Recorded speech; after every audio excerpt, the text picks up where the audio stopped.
We're back. Hey, everybody. Welcome back. I love being able to do these live, but you don't have to wait to listen to future episodes. They are available every Tuesday and Thursday at bizbookpubhub.com. There are a lot of past episodes to go and check out as well there. Some amazing content. But this is going to be a great show. I've got these three great guests lined up. Let me introduce this week's episode.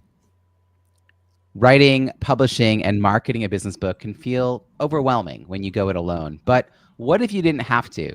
That's where the Biz Book Pub Hub comes in. We built a community of experts who support entrepreneurs through every step of their author journey, from the first draft to a fully launched and marketed book.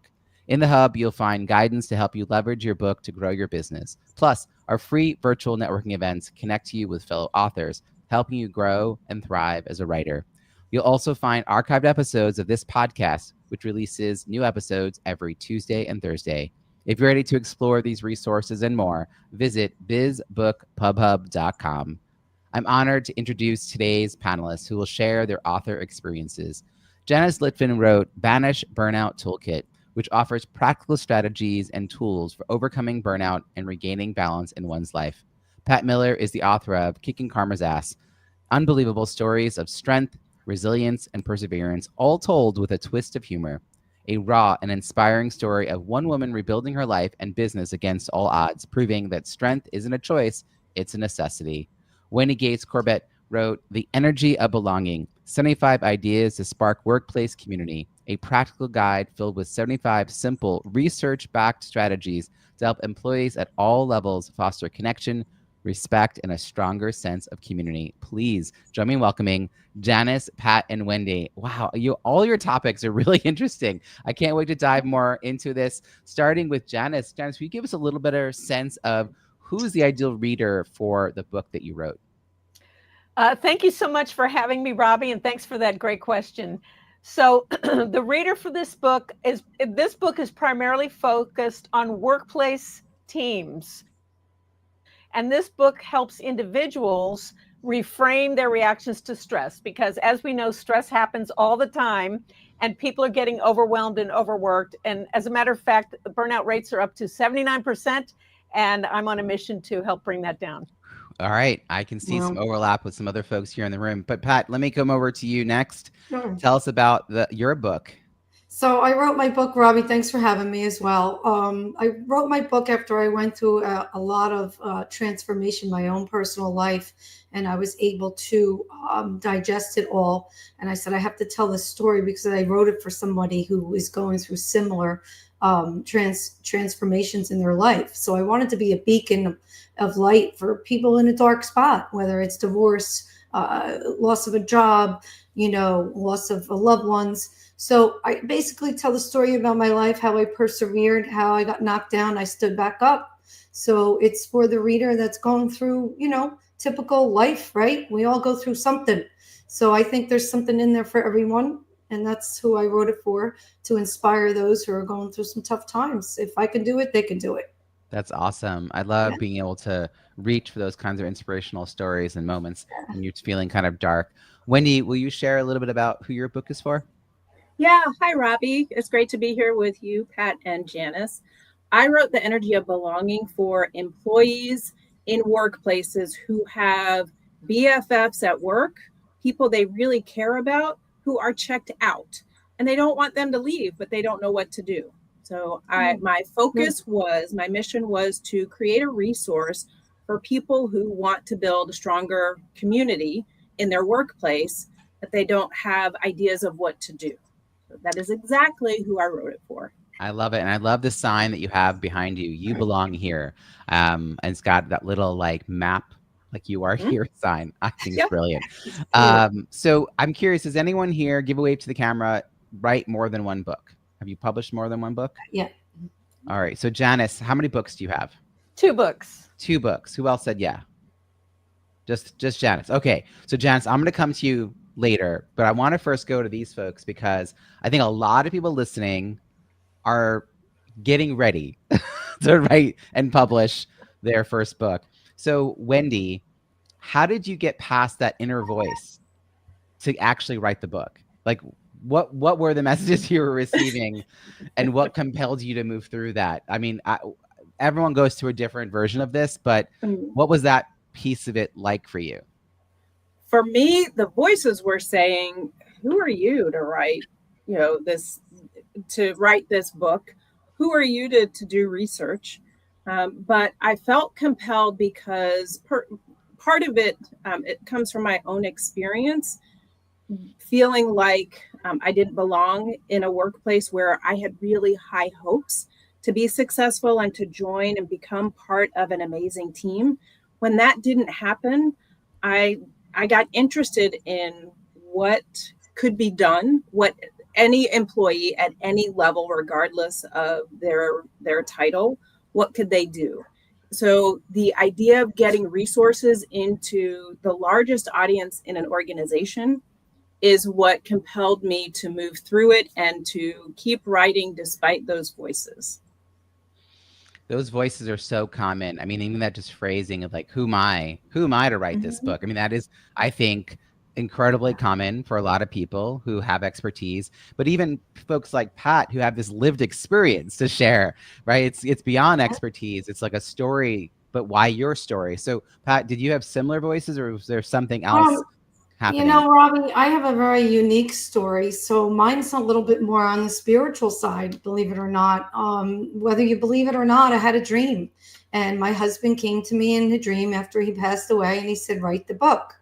And it was a common conversation at our dinner table because we own a commercial construction company together. And we used to say, this industry is nuts. Like, we got to write a book.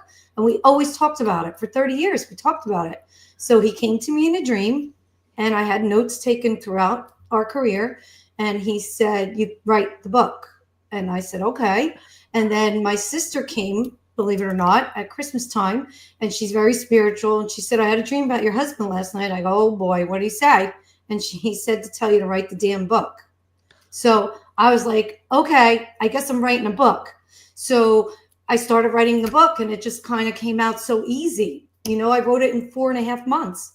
You know, and it was meant to be. I just started writing, and I went through all my notes, and I started from one spot and went to the current. And, you know, I found out that I had a lot to say, and I helped a lot of people.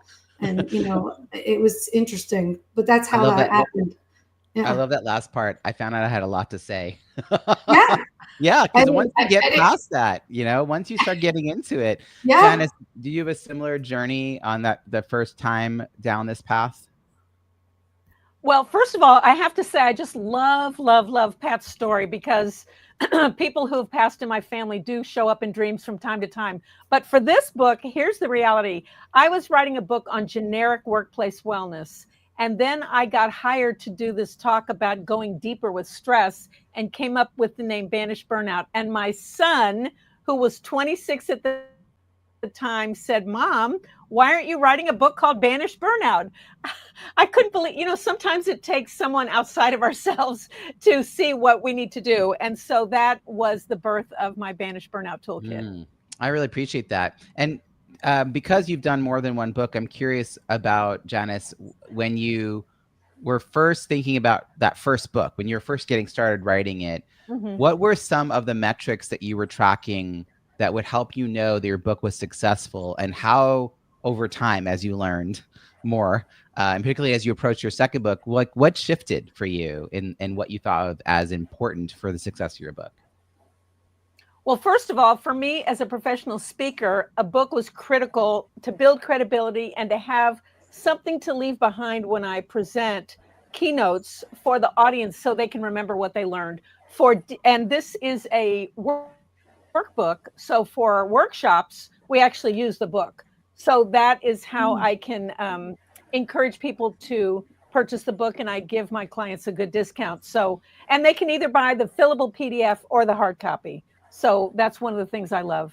And so it's for my clients. Were you thinking about bestseller status or number of books sold, or was it really like, I know, because I mean, you and I know each other through the National Speakers Association. Right. You already knew that as a speaker, you could, you know, include it as part of a contract, maybe even get money from a separate budget. Like you knew that was possible. Did you know right out of the gate, like that's really the way you were going to use this and measure success? Yes, absolutely. For me, it's about selling speaking contracts, deep dive workshops, as opposed to the numbers of book sales. You know, it's so great because when I joined the National Speaker Association over a decade ago, the message was loud and clear. You got to write a book. You got to write a book. You got to write a book. But there weren't that many people telling me what to do with the book once I wrote it. like at first, it was just sort of like it just like came in like, okay, you got to write a book, and I was like, okay, I'm gonna write a book. But like it took a while in the process for me to appreciate everything I've now learned. So Wendy, how did that shift for you? I saw you nodding along when talking about professional speaking. Was it similar for you, or did you also have your eye on some other piece of this? I really focused on the number of hands that had the book as a resource. So yes, I was looking at book sales, but for me, it was more about equipping employees with the knowledge. So I guess it's kind of more qualitative than quantitative, because for me, I wanted to empower employees. And so that was really my measure.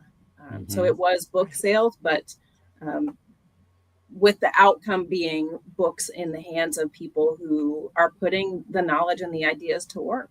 So it also sounds like it's tied to consulting or speaking engagements, Yes. where the book was an enhancing tool to help deliver and reinforce the message when you weren't there.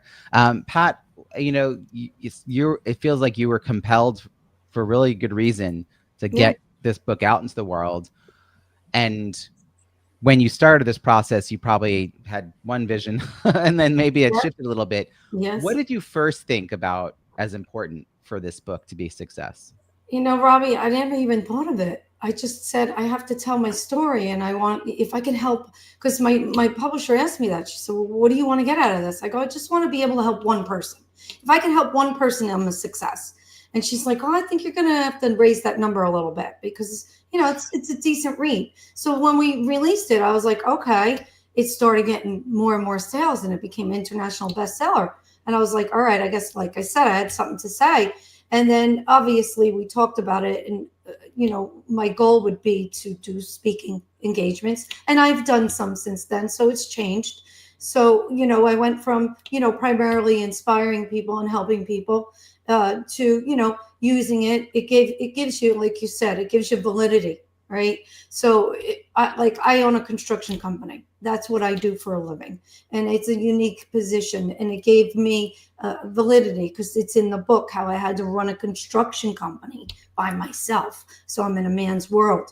So it kind of all tied together. And, you know, I learned the hard way. So I was told, you don't make money writing a book, but you need a book to make money. Let's dissect that last statement. That's a great quote. Yeah. You don't make money writing a book, but you need a book to make money. So I feel like Wendy and Janice are the ones who probably had the sense coming in of how to use the book to make money. And that was partly what I was saying, is that I was like, I have to have a book.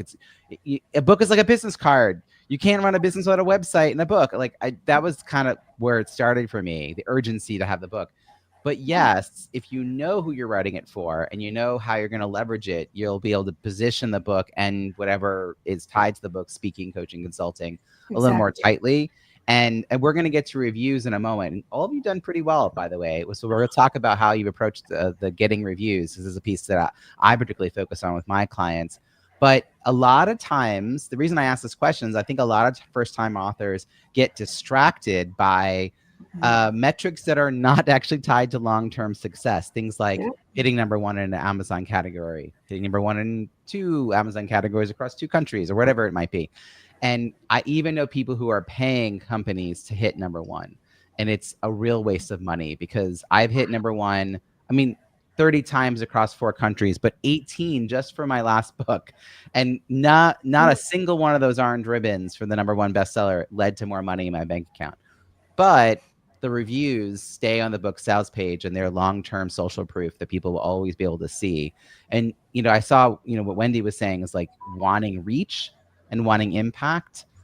Having a strong launch helps with that. So I want to say kudos to all of you because you're all around or over 20 written reviews. And that is not easy to do. And it's like both a low number and an impossible task. It's like 20. That doesn't seem like that much, but like it's hard to do.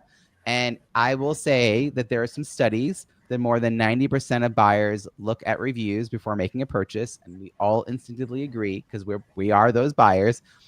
Yet very few people regularly write reviews. And I jokingly looked up to see if there were reviews on toilet paper. And there are on Amazon and on Target.com. There were reviews for Charmin. I don't know who these people are that feel compelled to like write a review for everything they do. It's fine. They're like elite Yelpers. I don't know. That's not most of us. But what that means is a very small percentage of people have a disproportionate impact on, will people buy your product? Will you stand out in a crowded marketplace? So I'm going to go in the order of number of written reviews. And actually, the first one here is Pat. So Pat's got 36 total ratings and 28 reviews. The ratings, for those listening in, this is the number of stars someone leaves you, and you don't need to buy the book or write something to leave a 1 through star rating.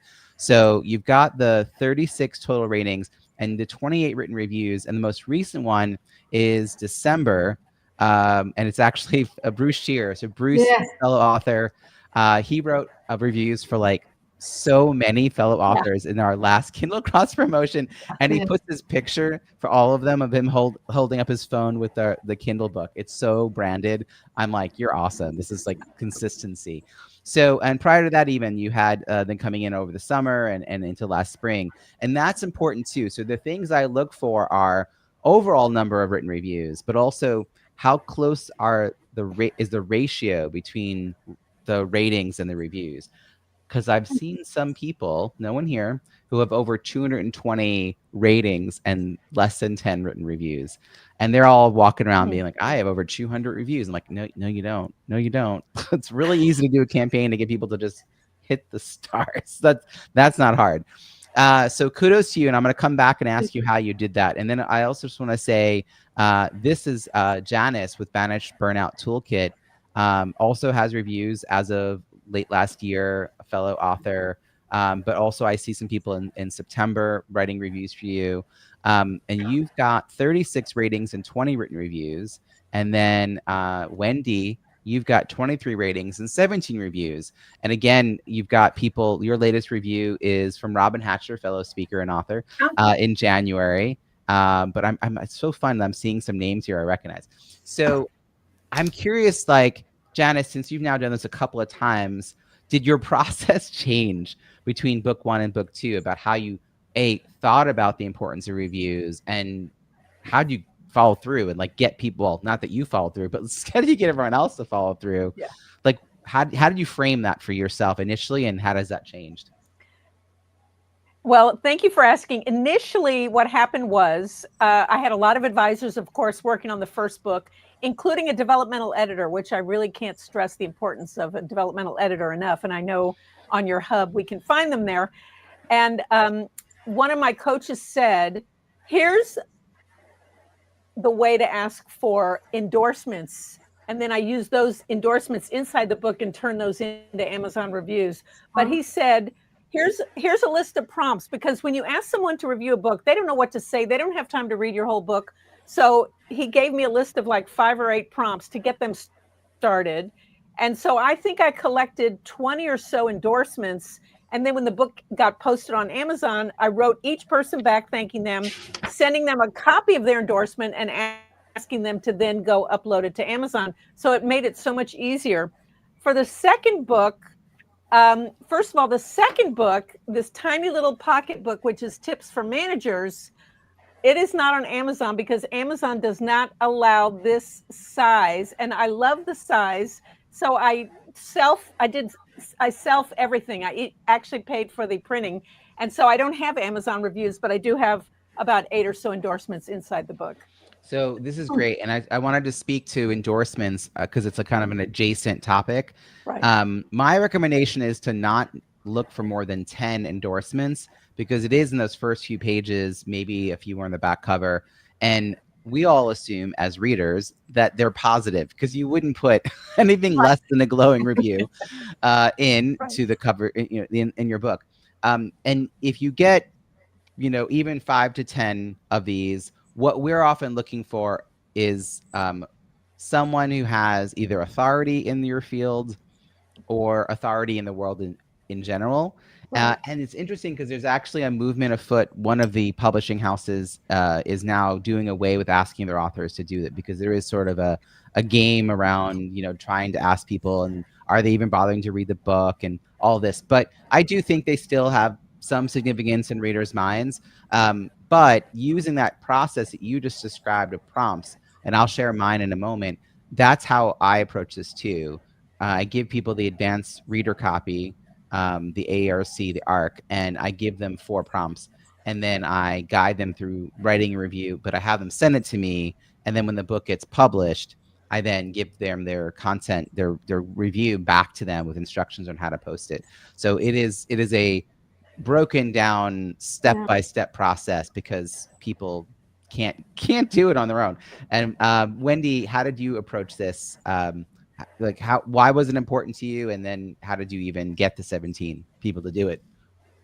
So I know that it's important from the publisher that I worked with, and the marketing team that I worked with expressed how important it is to get reviews. So it was built into my launch party. And one of the ways that I sell my books is through organizations. I offer a book club. And so many of the organizations, I've actually sold more books in bulk to organizations than I have individual copies. So it's as part of the book club, the discussion guide. At the end of the discussion guide, there's an encouragement to write a review. But I want to add a story about an endorsement, because the first endorsement in my book was actually the person who I had envisioned and just held in my mind to manifest the person who I wanted to write the foreword of my book. There was one person that I envisioned for the 3 years that it took me to write this book. I finally asked her, and she politely declined to write the foreword, but she did offer an endorsement. And I took that endorsement. I graciously and gratefully received that endorsement. And that was Amy Edmondson, because some of my framework for belonging is closely related to psychological safety.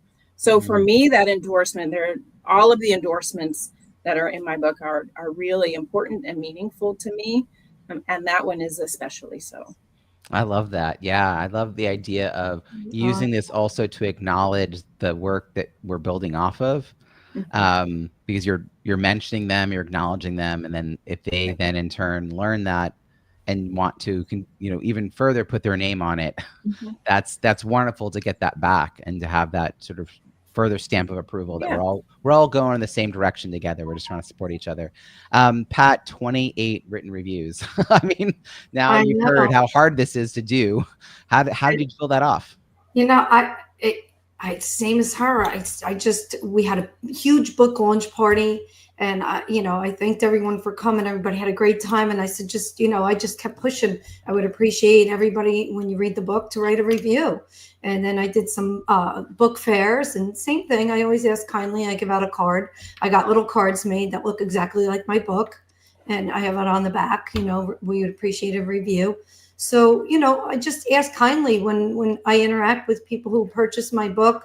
A lot of people in my industry bought the book, so I deal with them on an everyday, basis. And I just, that's how I follow up. Anybody who reads the book, when they get back to me, they tell me they couldn't put the book down. And I said, just do me a favor and just speak the truth. Tell me how you feel. Put it in writing. I'd appreciate it, because, the algorithms, we need it, right? So we would appreciate it. Amazon's huge. I don't know how many books they push out on a daily basis, but you get thrown in there, and people understood that. So they followed up, they enjoyed the book, and I just kept pushing it. I'd appreciate a review. So I love the consistency of doing this, not just at the launch, but ongoing. It sounds like you're all probably doing, like, if someone emails you something, a compliment, right? They give you some feedback about the book. Hey, can you put that on Amazon, right? So people don't think to do this right away, but you mentioned, Pat, the importance of this, and it does get weighted differently. So books with more reviews are going to show up higher on a search result for a keyword on Amazon than books with fewer. Books also with more recent reviews, that matters, which is why one of the things I look at. And then they look at and they weigh more heavily verified reviews. So verified reviews means that the person who wrote the review bought the book from Amazon. So at least Amazon knows that you have the book when you write the review. So having mostly verified reviews, having a larger quantity than other people in your topic, and having some recent reviews, which means just having reviews come in on a regular basis. All those three factors. And then the last one is that the quality of the reviews. So the reviews are not just good book, but the reviews actually help prospective readers. And this is the piece I want to focus on, because even if they don't leave me a 5-star review, it could still be a really good review as far as helping future readers. And I always make this joke, my wife knows, but my wife's an avid reader, 280 plus books, mostly audiobooks every year at my measly 160. Only because she gives me books to read do I even read that many. But she'll often read romance, right? It's one of the genres that we enjoy. And if there's a one-star review that talks about, so much smut, can't handle it. And she's like, oh, what's this book? Like, so, hey, not everyone's got the same taste. I saw, Pat, you use colorful language in your book. And there's someone who basically was like, for this one reason, I don't like it. You know what? Everyone who goes through your thing is going to look at the 1- and 2-star, 3-star reviews. If that's not a turnoff, if they think that person's kind of silly for making that being a big deal, you now have someone who's even more of a fan of yours, like wants you to succeed despite these challenges that other people have put in front of you. So it's not about the number of stars sometimes, but it is about the review having something quality. So here's my 4 prompts. What is something like a takeaway from the book? What's like one takeaway or action that you have from the book? What's something you'll do differently because of the book? Is sort of a different way of asking that question. Share a quote or a line from the book that really resonated with you. And then lastly, and this is really helpful for all reviews, who else should read this book?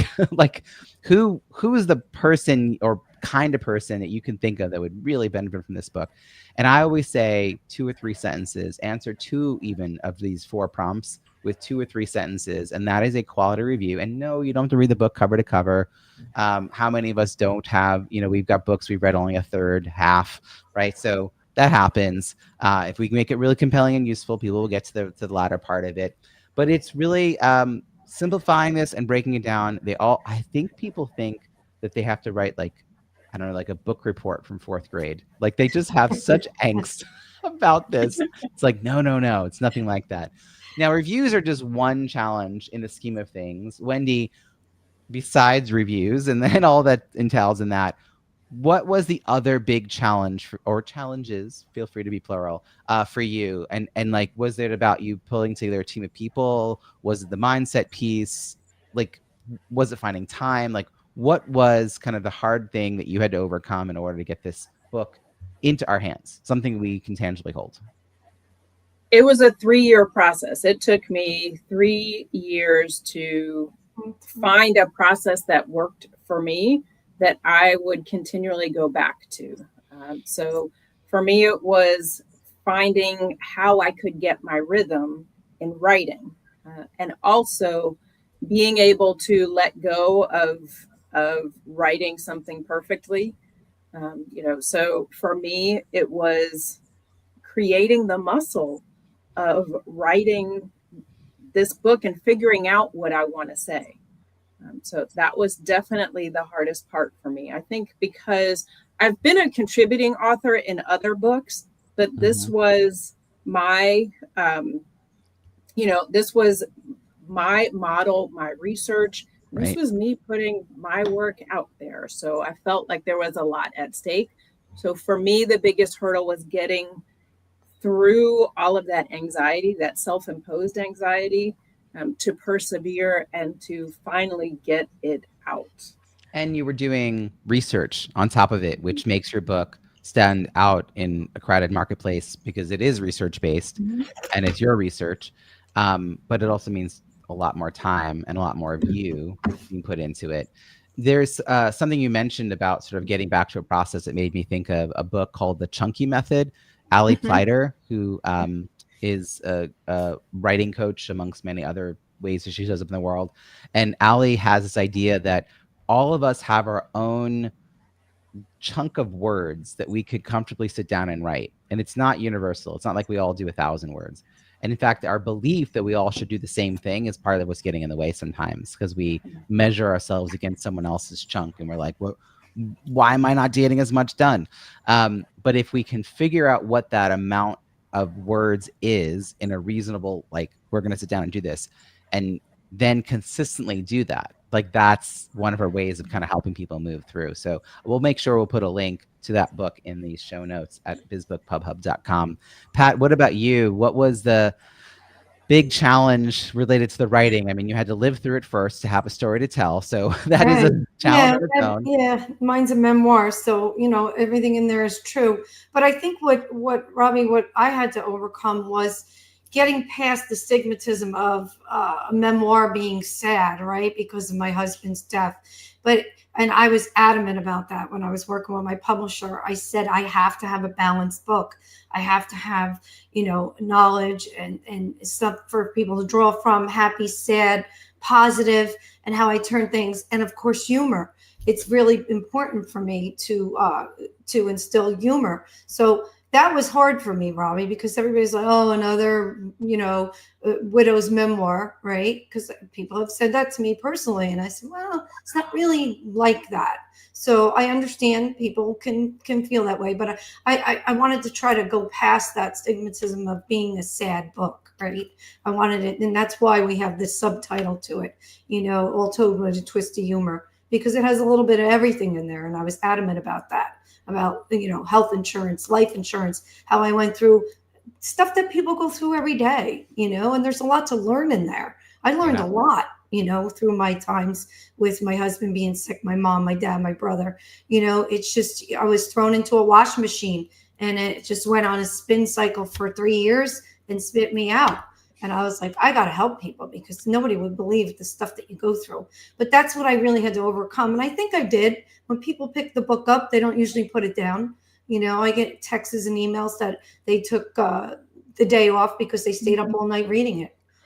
So I feel good about that, because I accomplished what I was trying to get, not just sad, just some interesting stuff. So that was tough for me. Huge compliment. My gosh, like the people are yeah, not a lot of them down. did that, Robbie. And there's quite a few people told me they couldn't put the book down. Even my nephew, he goes, Aunt Pat, I haven't read a book since I'm 8th grade. He goes, I brought it to work. He's a longshoreman. He works on the dock. He goes, I sat there in the the straddle machine. I read the book all day. I was like, well, I'm proud of you. You're reading since 8th grade. He's 42.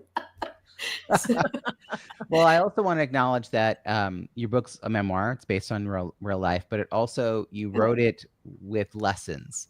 And I think, some memoirs like don't have that. In fact, a friend of mine wrote a beautiful memoir, and she was explicitly told not, like, she had some takeaways at the end of each section, and her publisher guided her away from doing that.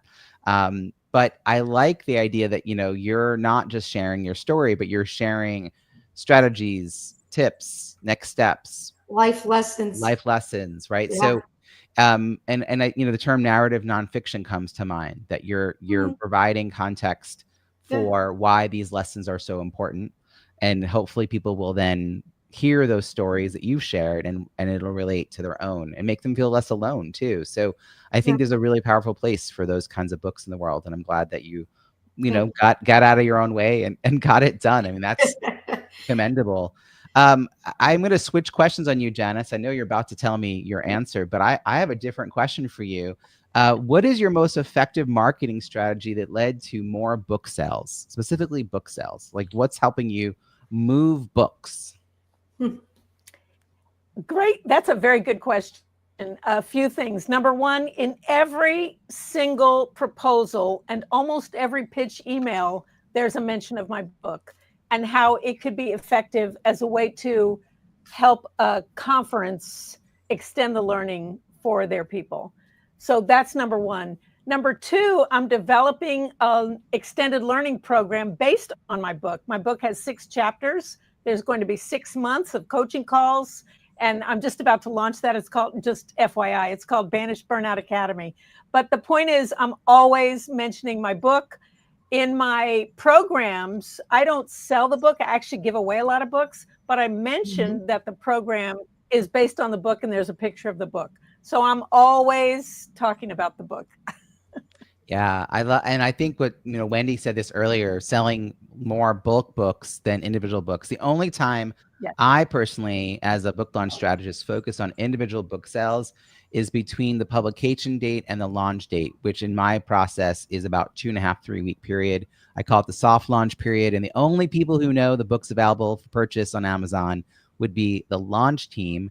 And that's when we're encouraging and supporting them in taking their review and actually publishing it as an Amazon review after buying the discounted Kindle book. So it's a verified review. So it's more than I'm tracking the reviews, but a byproduct of that is sales.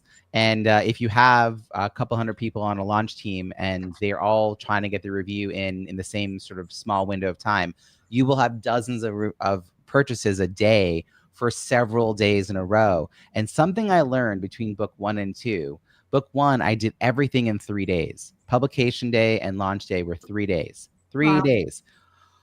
I had 100 people post their review in those 3 days and 50 more in the week after. I was messaging them personalized email twice a day, and I was double checking whether or not they had done the action before sending the next message. So how it was personalized.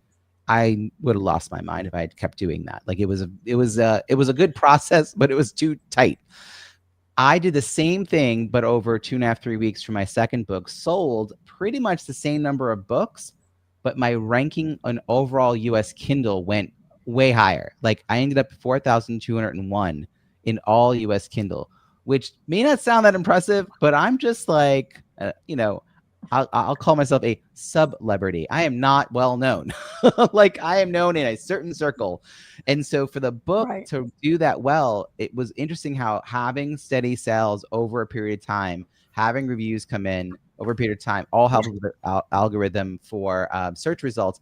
But for the sales ranking, that really mattered. So something for us to think about. But beyond that, I loved what Wendy was talking about with bulk book sales. And Wendy, would you just share a little bit about, just so for those who are not familiar, like how do you slip that in? Are you charging them a different fee? Is it all coming from the same budget? Like, how does that work? It often comes from a different budget from the budget that is paying for my speaking fee. So I often ask if it would be helpful to leave the audience with a book that has 75 ideas. In my typical keynote presentation, I will share 9 ideas. My framework has 3 parts, and I share 3 examples, 3 ideas from each. And then I say that the book has 75 ideas. Do you think it'd be a great idea to leave each attendee with 75 ideas that they can use? So that is often successful. I do offer bulk pricing discounts. Yeah, I love that. And it just seems like, well, of course. I mean, yeah, like your question is more. I can't imagine not. So, and the idea that there's another budget, a lot of folks who are newer to speaking, that might be a revelation. I wanted to make sure people heard that, because even if you're not being paid to speak, even if nobody except the keynote speaker is being paid to speak, you may still be able to sell books to an organization, or have your organization, the conference might be willing to let you find a sponsor to sponsor books. Go ahead, Wendy. Yeah, I wanted to add that I often suggest that they might find a sponsor who sponsors the book. And something that I offer sponsors, if they buy a certain amount of books from me, I will offer them a 30-minute VIP meeting that they can use however they want. So sometimes it's at a conference where they bring me in to their high-profile clients or their high-profile prospects, and they get a meet and greet with me, or they can use it for a 30-minute webinar afterwards, and they might support their staff, their staff's development by offering a 30-minute webinar to their staff or to their clients. It doesn't matter to me who they offer it to. So that's been really helpful. What I love about this, Wendy, is that they're giving you money. They're allowing you to then spread your book to way more people. Right. And the gift that you're giving them in return is a half hour of your time to then spend more time with them to further influence them to understand the value you bring, which often then leads to more conversations or better introductions or something. So what a beautiful little flywheel you got going there. So much better than just hearing the, no, I'm sorry, we don't have any money for that, like period, end of sentence. And then you're like, but wait, I've done this with other people. And they're like, you've done that? Yeah. And I can help walk you through it, help you think about who to ask. So it's just like a really cool skill to have, to be able to walk clients through different opportunities to bring the book in. For my first book was tied to in-person networking. The book was about networking at conferences. So I did a lot of speaking engagements in person back when you didn't have to qualify that. And I would, if they paid my top fee, whatever it was in that time, I would gift them 50 books. And something I learned is that if you gift them 50 books and they have, I don't know, 100, 150, 200 people, 250 people in the room, 50 is not enough to give to everyone, but it's too many to give away as like thank yous to the volunteers, or thank yous to the 3 people who ask a question, right? Like if I said, here's 3 books, they would have been like, great, we'll just raffle them off or whatever it is. But 50, they're like, huh. And then I'm like, oh, I offer a 20% discount for orders of 50 or more beyond that 50. And then that would often just translate to them buying one for everybody and put it in the gift bag and all of that stuff. So it's a loss leader, but it's not, because if I'm willing, like I'll eat the cost of printing those 50 books, which is minimal, knowing that it'll also often lead to more sales, but also people getting the book in their hands, which is kind of ultimately the goal as an author. Now, I just want to shift gears a little bit again. Now I want to talk about how we think of the book helping support a business. Pat, tell me a little bit about the work that you're doing. Like, is there an offer tied to your book that's like, are you coaching or speaking or doing something related to the book? So, yeah, I've done some quad events, keynote speaking in the construction industry, because it was part of their theme for the year. The women teaching and talking about restarting and what it's like to be in a man's world. But yeah, I did similar stuff. I gave the book away as well. They purchased, I think, 15 books. They put one on each table, a raffle. So that wound up doing good. And they also allowed me to have somebody at a table. So that did springboard into other stuff regarding, and I laugh, Robbie, I've been doing construction for 31 years. So I write the book and it's like the architects laugh. They're like, it's like they opened the door and they're like, Pat Miller's there in the closet, because now I got a book. And like I said earlier, it gave me validity. They're like, oh my God, this girl's been doing this stuff for 31 years. So when they start seeing that I have a book, people are like, all right. So they're giving me a little bit more respect, right? So I did get some work construction-wise out of it. She's been doing it a long time. It just brought everything, like the cream rose to the top, right? Construction is a very small industry. It's very word of mouth referral, because I deal with developers directly. But it did springboard me into speaking engagements. And I have some other stuff coming up this year as well. A lot of podcasting. I've been on a lot of podcasts. People want to talk. It's like pulling behind the curtain. People want to talk to the woman in the man's industry. They want to know what's going on. So, and we also did some other stuff. So it did springboard into a lot of different things that I actually didn't think it would do, because I didn't think my memoir would help my industry that I've been in, right? I've been doing it for so long, but it did. It helped. Like I said, it brought validity to me as a business owner. And they read the book and they hear about the book and they were like, oh my God, you're doing that all by yourself, because a lot of guys knew my husband and then now they know me. And that's pretty good, so it brought some respect. It springboard me into, like I said, a lot of different podcasts, more business. And I actually think that's going to be my next book, is going to be more business based, because people want to hear it. People want to know about it. Nice. Yeah. Nice. I think that piece you just sort of alluded to, of it opened up possibilities and doors that you didn't know.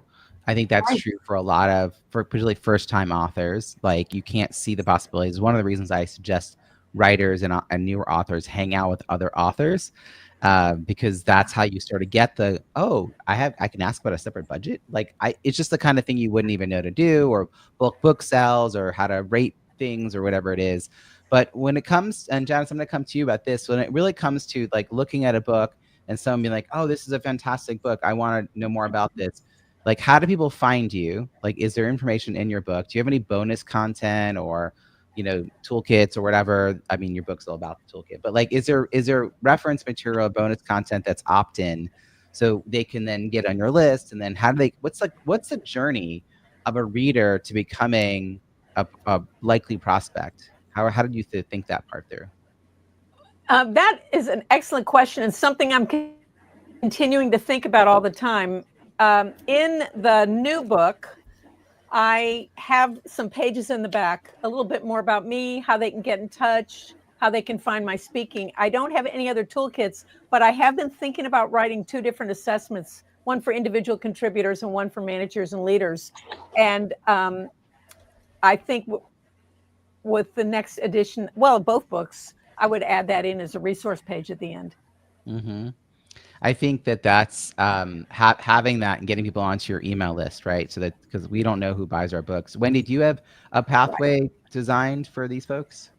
I do. I have 2 for individual readers. So my book is 75 ideas to spark workplace community. There are 25 ideas in each section. They can opt in. They can go to a website and opt in to get a PDF download of each of those 25 ideas. That when they opt in for that, they are added to my mailing list. The other thing I do with organizations is the book describes the survey that I've used to gather these examples and to gather the ideas. And the survey responses are great because they're from around the world. They're from all different industries. But I've also created a pipeline by offering to administer the survey within an organization's community, so that it's an anonymous survey and it gathers examples of what makes me feel connected, respected, and protected within this community. So there's strength in hearing what makes people around the world feel connected, respected, and protected. But there's also strength in saying, oh my gosh, this is what my colleagues are saying makes them feel connected, respected, and protected. So there's training and consulting that goes along with administering the survey, and then creating programs and strategies for implementing some of those ideas within an organization. I feel like everyone should go get your book, not because it's a great topic, which is very close to what I care about, but because I just think seeing that kind of ecosystem, like witnessing that, gives all of us ideas for how we can tie all this together. Speaking of tie things together, we're going to wrap up here. But Wendy, how can people find you and follow your work? You can connect with me on LinkedIn, please. You can also go to my website, wendygatescorbett.com. Fantastic. And Pat, how about you? I'm all over the place. So I have my own website, patmiller.net. I'm on all the social medias, the Pat Miller 11, and I'm on LinkedIn as well. And of course, my construction company, if you want to see what I do for a living, it all ties together. It's Blue Diamond Construction NJ.com. I have all these, by the way, are going to be in the show notes at bizbookpubhub.com. Janice, how about you? LinkedIn, JaniceLitvin.com, and my new drop-in page, BanishBurnoutAcademy.com. Fantastic. All right. So at bizbookpubhub.com, you're going to find all those links, plus all their social links, plus their book links. They're going to find out all that resources, and you're going to find all the shows that we've done previously. There's a ton of great content that you can check out there. And I also host every month a free virtual networking event, either for writers and authors or for speakers, which, boy, does that Venn diagram overlap quite a bit, as we can see here today. So come join us there. And what else we got? I mean, there's so much good information, all these Kindle cross promotions, which is how I got to know these great authors. Check it all out at bizbookpubhub.com. And thank you all for being here. Really, really appreciate it. Thank you, Robbie. Thanks, Robbie. Thank you.